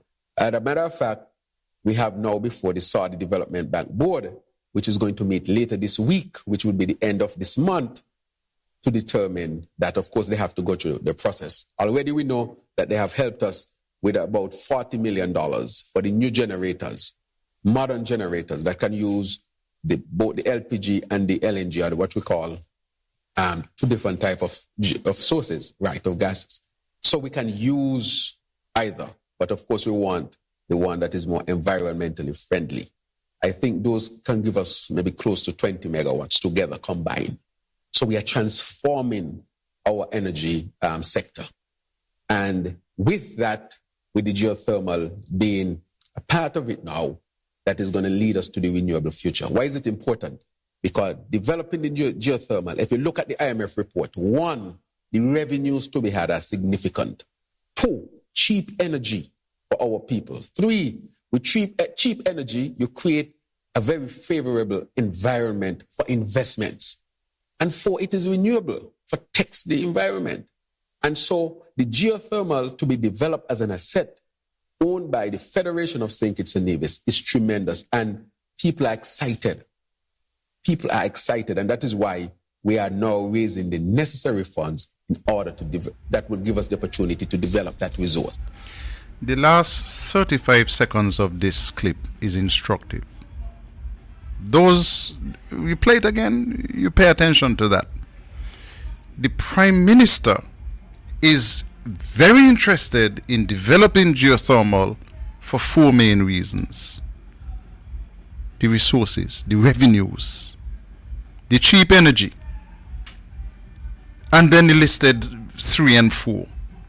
But what has really caught the attention of the federal government is the fact that all of a sudden they have realized that we're dealing with a fellow in Nevis who does not understand geothermal. And don't care to understand. You're right, Daily. Don't understand and don't care to understand. Does not understand the potential of the geothermal in Nevis. And this is something that Premier Parry picked up early on. Every single member of the cabinet under Joseph Parry were educated on geothermal.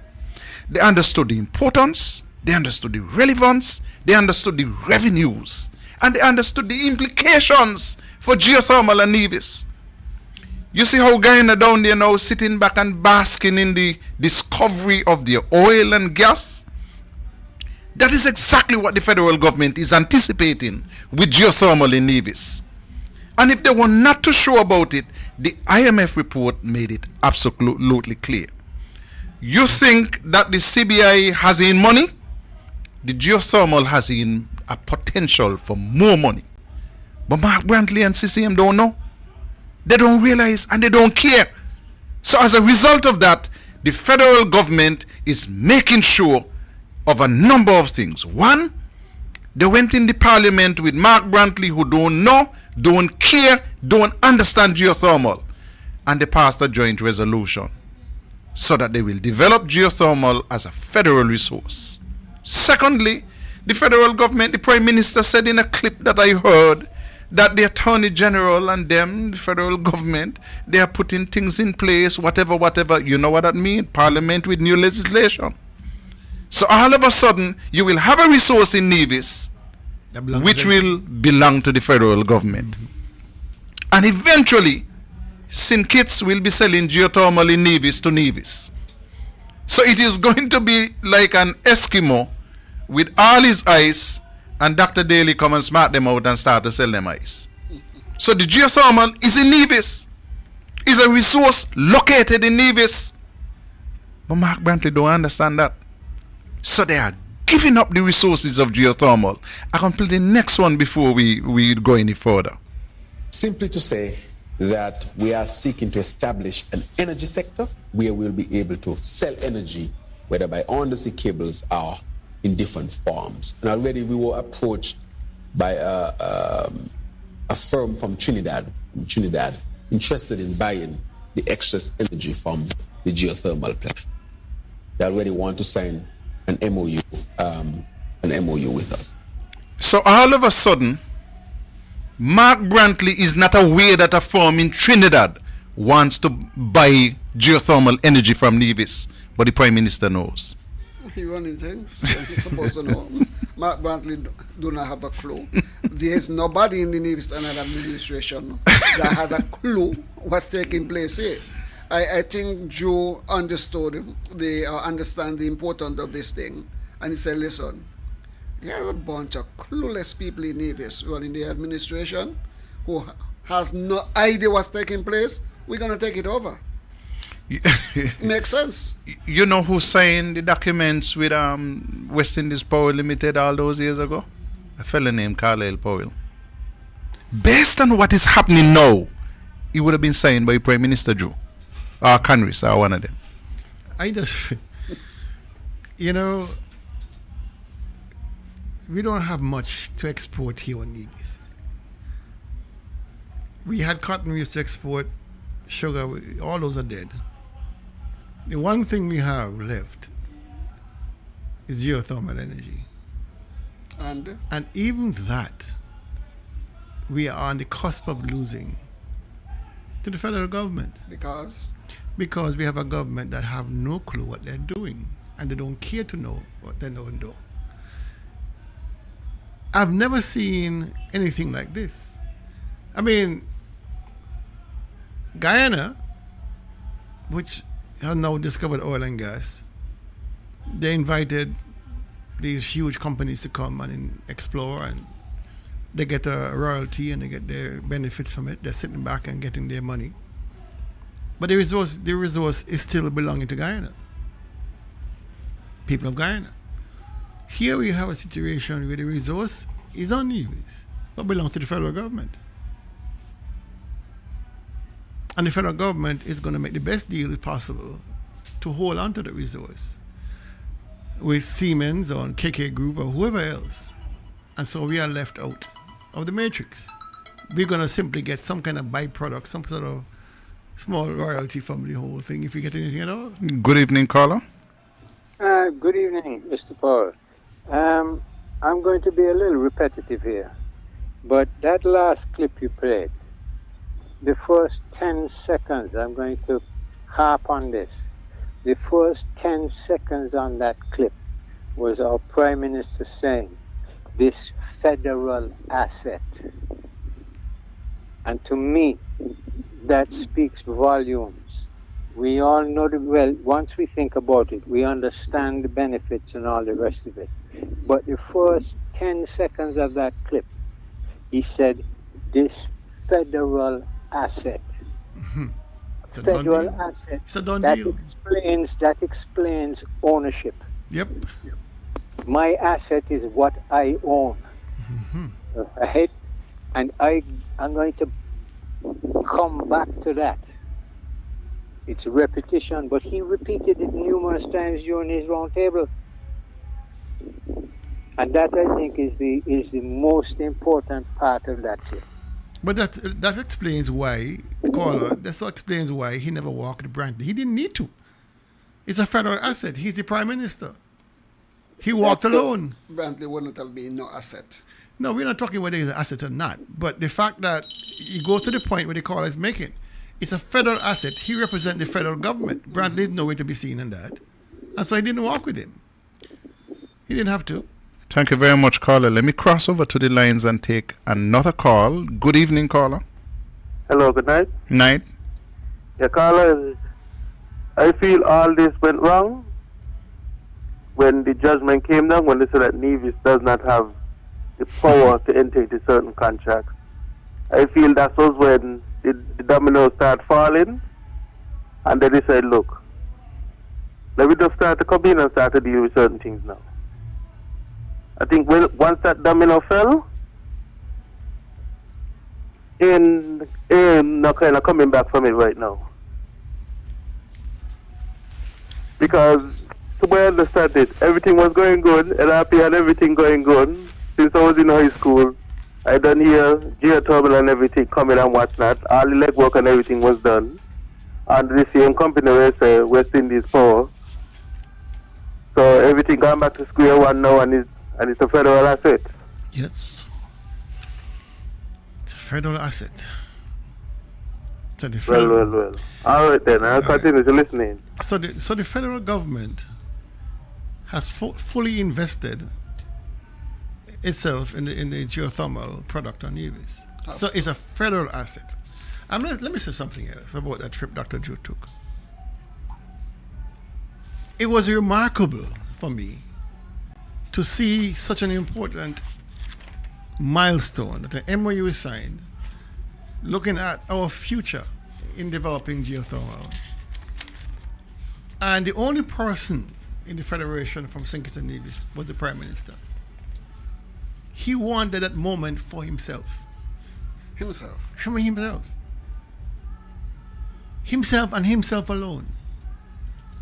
No detraction, no sidebar with anybody, not the Prime Minister, not the Premier, not the Foreign Minister, nobody. Not the legal advisor? Nobody. It was his moment to show that he is the boss of bosses, that he can do this by himself, that everything rests on his shoulders regards to geothermal development. And so it was a stroke of political gamesmanship for him to undertake such an important endeavor by himself. He showed that he was a big man.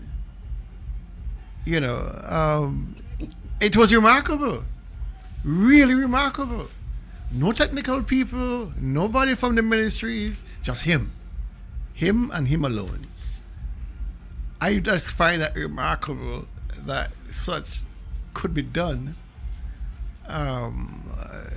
I mean, he made it clear this is a federal asset, so the Premier don't need to be there. He already advised him that he's traveling and he's going to sign an MOU. So the Premier knew all along what was going on. And did nothing to advise the people of Nevis. The Prime Minister is traveling And I have given him his blessings as to the geothermal development. No conversation to the people about that. If the Prime Minister did not say what he said, and did not go and post his signing ceremony, we will be no wiser, because the Premier is not saying anything. Not a thing. Although he was informed. But could it be that the Prime Minister is using the term national asset? Because he and the Premier of Nevis would have sat down and had some discussions as part of the discussion. Tulu, Because Schedule 5 of the Constitution of St. Kitts and Nevis. Let me get back to that after this call. Good evening, caller. Pleasant good evening. How are you doing? I'm excellent. Yes, wonderful program as usual. But I just called to drop in something there, man. I think you have made a mistake. Mark Brantley, 609, He's a L47, the lowest man around the Caribbean. And good night, I go on. Thank you very much, caller. L47, one is unique. Schedule 5 of the Constitution, legislative powers. Matters with respect to which the Nevis Island legislature has exclusive power to make laws. 16 is manufacture and supply of electricity. Just remember that. Yeah, we have that in our legislature. They're going to go to Parliament and amend it. It's in the Constitution. In the Constitution. I ain't talking about a law you make here. I'm talking about the Constitution. So they're going to amend the Constitution? When we started discussing geothermal, we were told you can't do it. If you find it, it belongs to federal. And we said, and the advice of a fellow named Patrice Nisbet, who was Attorney General, say you talk foolishness. Same thing that he said when they said that we can't be talking about cannabis and ganja and them kind of thing. Are you talking foolishness? But those laws means absolutely nothing to the Nevis Island administration. Constitution don't mean nothing to means the... nothing to them. Okay, all right. Because we have a constitutional revenue sharing mechanism inside there. It means nothing to them. All right. But I was thinking that I believe that the Premier and the Prime Minister would have had a discussion amongst themselves, because in January, the Premier put out a narrative that he wants us to abide by. Stop talking about St. Kitts and Nevis. There's no such thing as St. Kitts and Nevis. We must see ourselves as nationals. And we must speak in terms of not what St. Kitts is getting versus what Nevis is getting.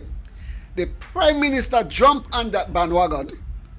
And that's why the Prime Minister speaks the way he speaks. Because the Premier of Nevis has already given up and surrendered all of Nevis. He was the man who was fighting and making noise. Nevis is not getting this, Nevis is not getting fair share, Nevis is that. And then at the start of this year, he made it abundantly clear. Stop talking about Nevis and St. Kitts and what St. Kitts is getting, what Nevis is getting. We are nationals. So based on the Premier's analysis, the Prime Minister jumped on the bandwagon and using the same terminology. Let me tell you something. The elephant in the room, the proverbial elephant in the room, is called money. Geothermal money, they can come on geothermal? No. Money. Dollars, moolah, dinero. The elephant in the room is money. Brantley has no money. But he get money from to travel with a delegation or somewhere. Brantley has no money. We are talking 10 cents of travel. We're talking about hundreds of millions of dollars. He has no money. He has no way of raising money other than through the federal government. You understand what I'm saying? He who holds the sword, you're hoping that you hold the blade, not the handle. Or hold the handle, not the blade. Drew is holding the blade. Drew is holding the handle.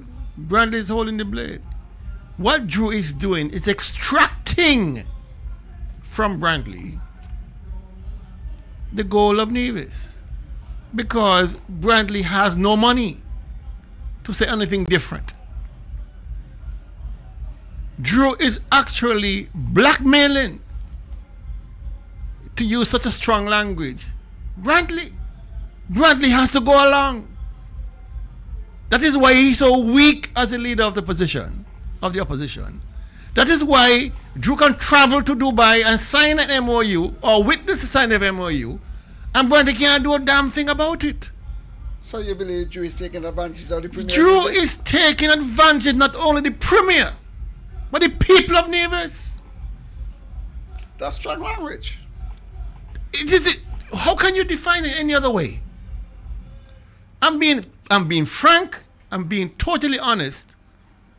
All this nicey talk about the people in Brown Hill should have the same privilege for cheap power the people in Care. That's all fancy political swing. I don't care. The reality is, Drew is the Premier of St. Kitts. Brantley is the Premier of Nevis. Nobody in Nevis elected Drew. Drew's responsibility primarily is to the people who elected him on St. Kitts and to his party in power in St. Kitts, not to Nevis. So we are incidental in this conversation. The rights and privileges and consequences, if you want, are incidental to that fact. This is a struggle for power that Drew is fighting on St. Kitts to save himself. It has nothing to do with Nevis. The color is money. You can deliver geothermal. You are showing to continue as Prime Minister. You lose geothermal as you're losing CBI, you are dead in the water. So all this talk about MOU, it has nothing to do with Nevis and its people. It has to do with the political survival of one man and his party. Understand that. Understand that. Those are strong statements. All right.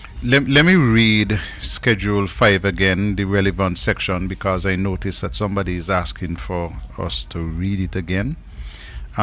Schedule 5 deals with legislative powers.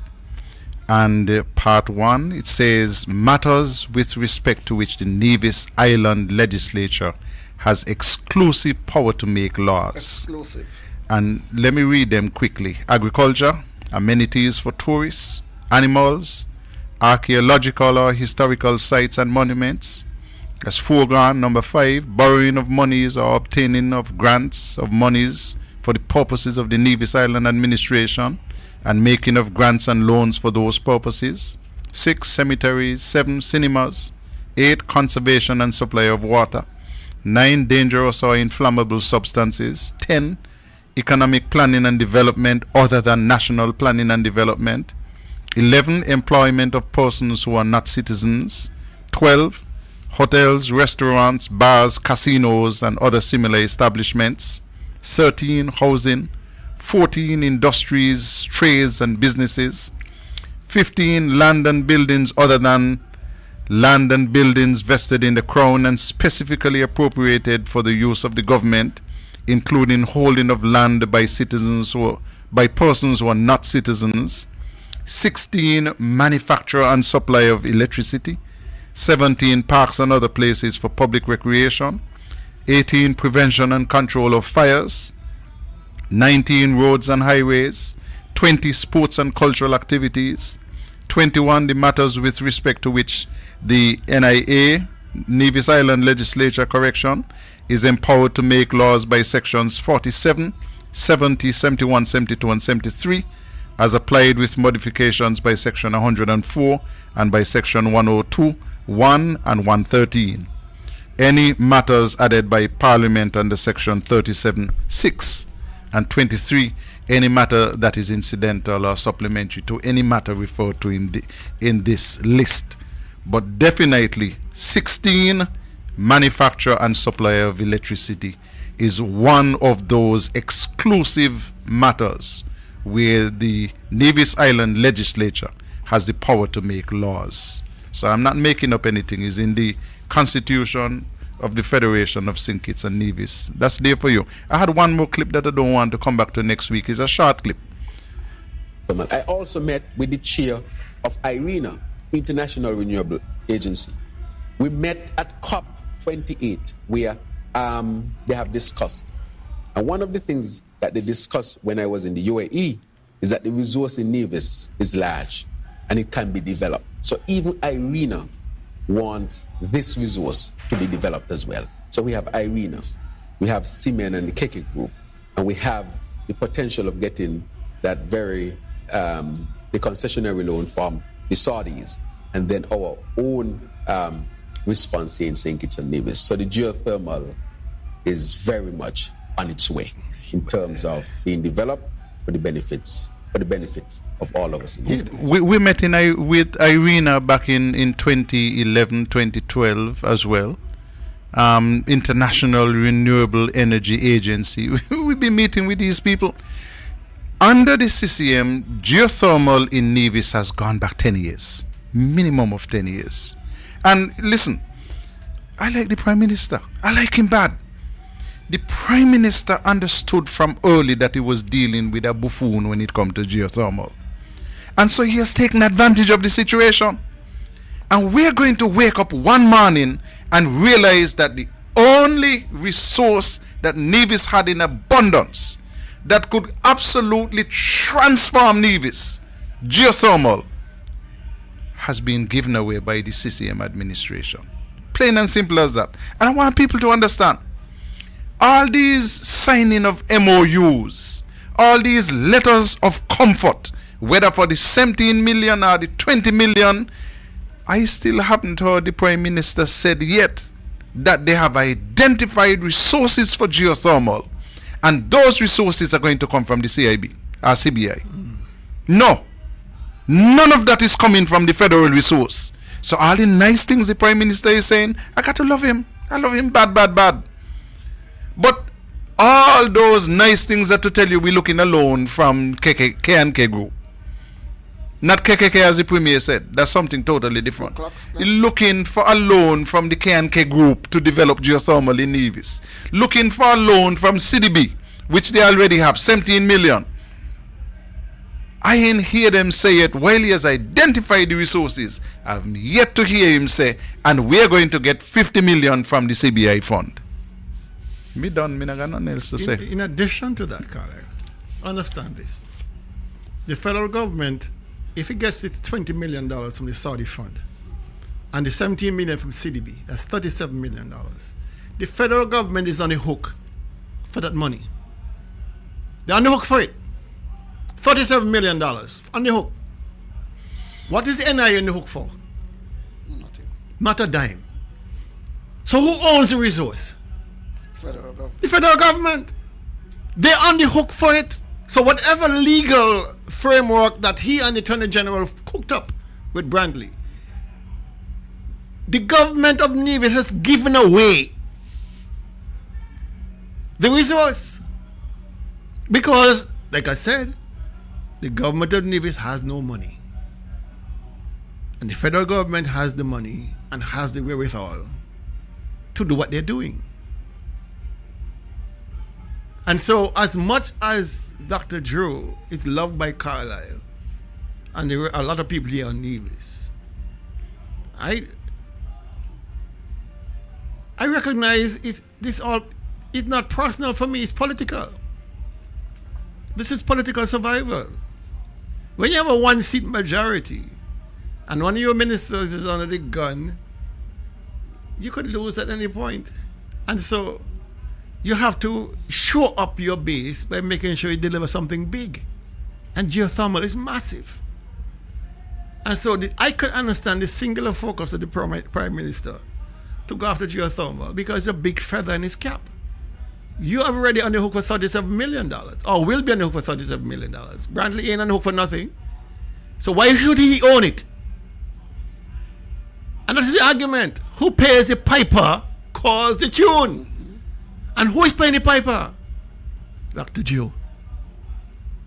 And so Mark Brantley, like a marionette, like those puppets, is dancing to the tune. Dancing to the tune because he has no choice. No choice. He wasted years with NREI, Nevis Renewable International, Energy International. He wasted years, wasted millions panned out to nothing because he chose to go 180 away from NRP, what they were doing, and start his own. Backfired big. Cost the government millions. Cost the people of Nevis millions. And so now he's crawling back on his knees to say, we want geothermal. Dr. Joe, come and help us here. We ain't got the money to put in. You put in the money, we're going to sign everything to you. And the largest resource we have for the people of Nevis is now parked up on Church Street, Bastia. Good night. Thank you very much, Tulu. Good night. You catch me off guard. Ladies and gentlemen, we are on the eve of Culturama here in Nevis. And the government is planning for people coming from overseas, not for us. This week I noticed though, they're still working strange. They fixed that hole that they had in front of the iron shed, but left holes on the road and the Hunkins Drive. So when you come home, carefully when you ring your uncle, because it looked like they only do things when people talk. To my very dear cousin Tanya, when you come Nevis, I'm going to take you for breakfast. Because I see you cuss me off and said that I blocked you and didn't let you call in last week. So when you come Nevis, we're going to go breakfast Sunday morning. Okay? We're going to be back with you next week, God's willing. Until then, all you be good you hear. And we want you to stay safe. Take care. Back with you next week.